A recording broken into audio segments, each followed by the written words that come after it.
l'alliance des BRICS suscite des espoirs de développement en Afrique, mais soulève également des craintes quant à une potentielle domination néocoloniale.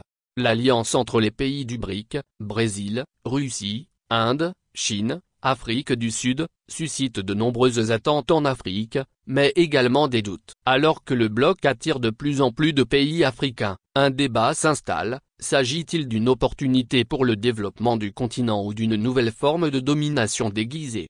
Un partenariat prometteur pour l'Afrique. Depuis leur création, les BRICS ont capté l'attention des pays africains, qui y voient une alternative à l'hégémonie occidentale. Le dernier sommet des BRICS a notamment mis l'accent sur le renforcement de la coopération avec l'Afrique, dans le cadre d'un partenariat win-win, basé sur la croissance mutuelle et le respect des souverainetés. Les ressources offertes par les BRICS, sous forme de prêts et d'investissements, sont perçues comme un levier pour un développement plus autonome.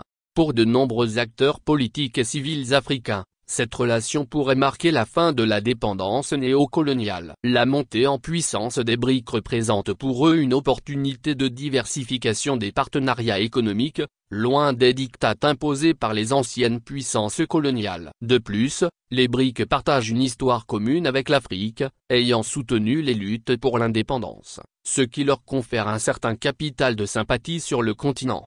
Une relation inégale en toile de fond. Toutefois, malgré ce discours optimiste, la réalité des échanges économiques entre l'Afrique et les BRICS est plus complexe. La structure des échanges reste déséquilibrée. L'Afrique continue d'exporter principalement des matières premières et d'importer des produits manufacturés. De plus, le continent contracte de nouvelles dettes auprès de ses puissances émergentes, ce qui rappelle les anciennes dynamiques de dépendance nord-sud.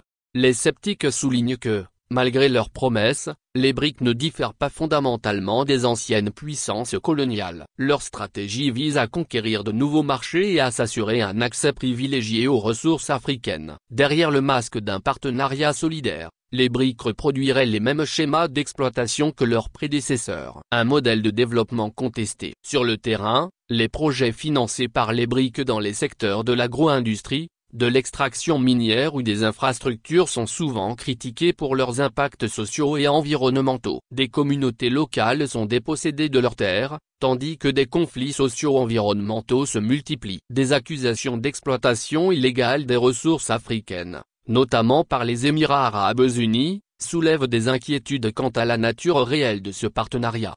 De plus, bien que les BRICS se positionnent comme des réformateurs de l'architecture économique mondiale, ils demeurent de fervents partisans du libre-échange et des paradis fiscaux, des outils souvent associés à la captation de la richesse des pays du Sud. Ces pratiques, loin de promouvoir un développement inclusif, renforcent les inégalités et marginalisent encore davantage les économies africaines.